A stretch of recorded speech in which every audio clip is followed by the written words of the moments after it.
if I were to go outside, do you think that I would be surprised to see that the sky is up above?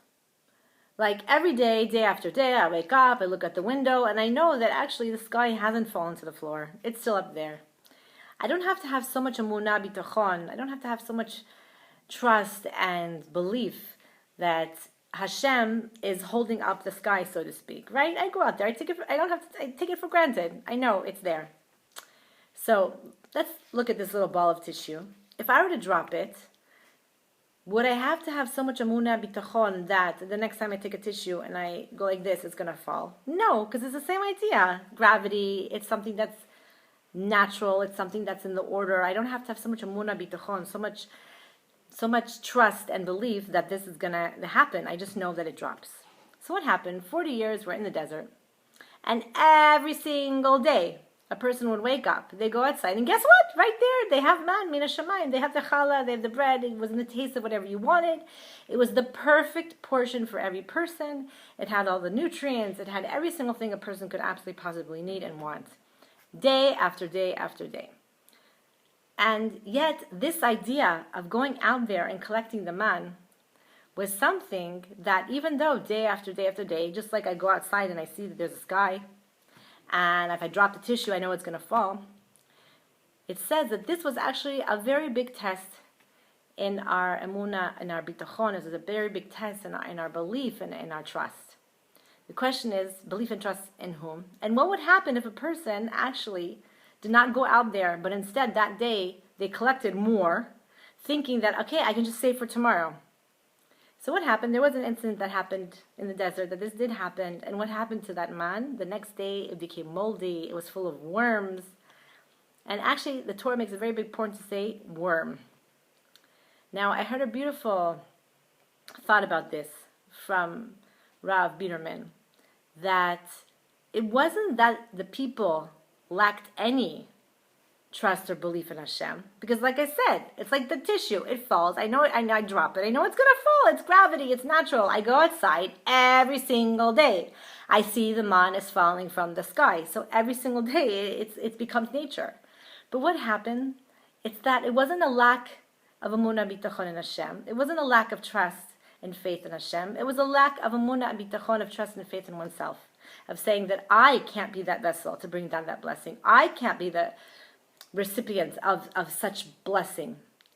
And you know what, this week I went to a doctor's office. I had to have a small procedure, something taken off my leg.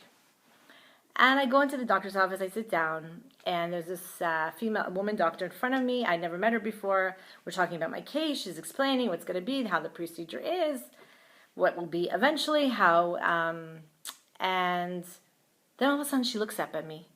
She looks into my eyes and she says, "Can I ask you a question?" And I said, "Yeah." She says, "Do you do chafreshet challah? Do you do the mitzvah of challah? Do you take challah?" So I said, "Yeah, I do." Now, mind you, I wasn't like taken back by this question. You know, I think anywhere else in the world, I don't think a person would be expecting this question. But here in Yerushalayim, in the city of Jerusalem, Ir HaKodesh, the holy city, I have a religious woman in front of me. I'm a religious woman. It didn't seem so out of place. Okay, so she's asking me if I do chafreshet challah. And then she says to me, "Oh, good. Can I give you a name?" And I said, "A name? Yeah, of course." And she has a whole list of the hostages. And she says to me, I'm going to give you the name Tal Ben Nitza. He's 38 years old. This is your person. Please, when you do chafreshet challah, this is the one you're going to do. She says, "I'm giving the names to everybody." And I have to tell you, I took that piece of paper, which not only gave me such incredible perspective right before I was about to do this little procedure, but it also made me think about what a beautiful nation we have. That this doctor, this woman, I don't even know her. I came in here, I'm a patient. She doesn't know me, but she trusts and she has faith in me that she can ask me. Because why? Because we're part of the most beautiful nation in the world. We're part of a nation that cares about one person and the other. That where you have a doctor that's not just thinking about sewing and cutting, but she's also thinking about the neshamas, about the souls, and about other people, and about where they are, bringing it all together. And I can't tell you how relaxed and safe and faith I had in this doctor, knowing that she was going to be my messenger, my shaliach, my healer. And I realized that it's like similar to the man. What's going on right now is Israel's at war.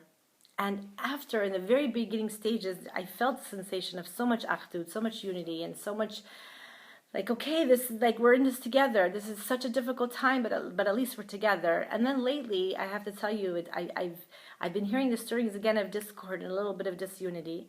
And we had such a terrible tragedy this week. 21 souls were murdered in Gaza. And I'm wondering to myself, are we like, stop, like, what's going on here? What happened to that unity? What's going on right now? And then I go to this doctor's office and I remember the beauty, and I think to myself, it's like the man. It's not that we don't trust and have emunah, we don't have belief in Hashem. It's that we lack the trust and emunah in ourselves, and we don't see the beauty of who we are. We don't understand that we are part of the most beautiful, kind, amazing nation that there is. Shabbat Shalom.